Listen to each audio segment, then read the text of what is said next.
ராமேஸ்வரம் ராமநாத சுவாமி கோவிலில் போராட்டத்தில் ஈடுபட்டோர் 200க்கும் மேற்பட்டோர் கைது செய்யப்பட்டுள்ளனர். கோவில் நிர்வாகம் மற்றும் தமிழக அறநிலையத்துறை அமைச்சருக்கு எதிராக கோஷங்களை எழுப்பிய மக்களை போலீசார் தற்பொழுது கைது செய்துள்ளனர். இதனால் பொதுமக்களுக்கும் போலீசாருக்கும் இடையே தள்ளுமுள்ளி ஏற்பட்டுள்ளது. இது குறித்தான கூடுதல் விவரங்களை வழங்குகிறார் செய்தியாளர் தண்டபாணி. விவரங்கள் என்ன பதிவு பண்ணுங்க.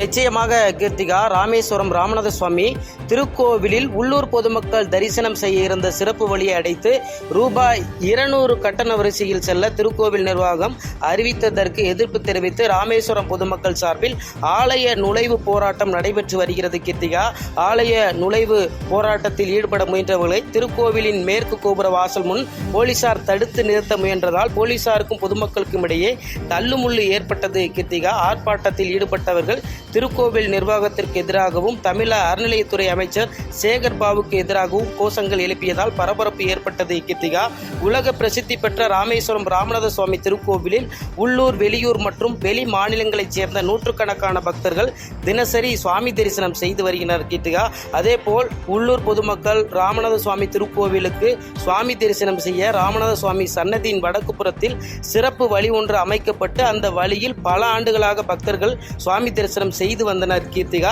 இந்த நிலையில் கடந்த 2 மாதங்களுக்கு முன்பு உள்ளூர் பொதுமக்கள் பயன்படுத்தும் சிறப்பு வழியை திருக்கோவில் நிர்வாகம் சார்பில் அடைத்துவிட்டு வெளியூர் பக்தர்கள் செல்லும் ரூபாய் 200 கட்டண வழியில் கட்டணமின்றி செல்லுமாறு அறிவித்திருந்தனர். கீர்த்திகா, இதற்கு எதிர்ப்பு தெரிவித்த உள்ளூர் பொதுமக்கள் திருக்கோவிலில் உள்ளூர் பக்தர்கள் சுவாமி தரிசனம் செய்யும் உரிமையை திருக்கோவில் நிர்வாகம் பறிப்பதால் உடனடியாக உள்ளூர் பொதுமக்கள் செல்லும் சிறப்பு வழியை திறந்துவிட வேண்டும் என கோரிக்கை வைத்து மாவட்ட ஆட்சியரிடம் மனு அளித்தனர். பொதுமக்களின் இந்த கோரிக்கையை ஆதரவாக தமிழக அரசு எதிர்க்கட்சித் தலைவர் எடப்பாடி பழனிசாமி, அமமுக பொதுச் செயலாளர் டிடிவி தினகரன் உள்ளிட்டோர் அறிக்கை வெளியிட்டிருந்தனர்.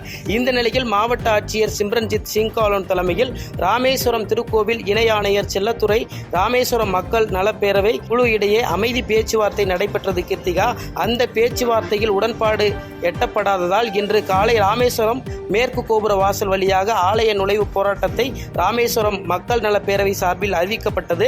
அதன் அடிப்படையில் இன்று காலை திட்டக்குடியில் இருந்து ராமேஸ்வரம் மேற்கு கோபுர வாசல் வரை பேரணியாக வந்த பொதுமக்கள் ஆலய நுழைவு போராட்டத்தில் ஈடுபட முயன்றனர். இதனால் போராட்டத்தில் ஈடுபட்டவர்களை தடுத்து நிறுத்திய போலீசார் இரும்பு தடுப்புகள் வைத்து தடுத்து நிறுத்தியதால் போலீசாருக்கும் ஆர்ப்பாட்டத்தில் ஈடுபட்ட பொதுமக்களுக்கும் இடையே தள்ளுமுள்ளு ஏற்பட்டது. இதையடுத்து ஆர்ப்பாட்டத்தில் ஈடுபட்டவர்கள் கோவில் வாசல் முன்பு நடுத்தெரு சாலையில் அமர்ந்து தங்களது எதிர்ப்பை தெரிவித்து வந்த நிலையில் ஆர்ப்பாட்டத்தில் ஈடுபட்ட 200க்கும் மேற்பட்ட மக்களை போலீசார் கைது செய்து தனியார் கல்யாண மண்டபத்தில் அடைத்துள்ளனர். இந்த போராட்டத்தில் ஈடுபட்ட பொதுமக்கள் திருக்கோவில் நிர்வாகத்திற்கு எதிராகவும் இந்து சமய அறநிலைத்துறை அமைச்சர் சேகர் பாபுக்கு எதிராகவும் கோஷங்களை எழுப்பினர். இதனால் ராமேஸ்வரம் திருக்கோவில் முன்பு ஒரு பதட்டமான சூழ்நிலை ஏற்பட்டதை அடுத்து ஏடிஎஸ்பி சுப்பையா தலைமையில் 250 போலீசார் பாதுகாப்பு பணியில் தற்போது ஈடுபட்டு வருகிறார்கள். கீர்த்திகா,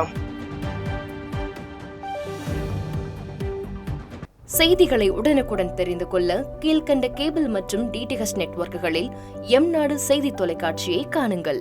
பாதகம் செய்பவரை கண்டால் நாம் பயம் கொள்ளலாகாது பாப்பா. மோதி மிதித்துவிடு பாப்பா, அவர் முகத்தில் உமிழ்ந்துவிடு பாப்பா. அண்மை செய்திகளை உடனுக்குடன் தெரிந்து கொள்ள இணைந்திருங்கள் எம்நாடு தொலைக்காட்சியுடன்.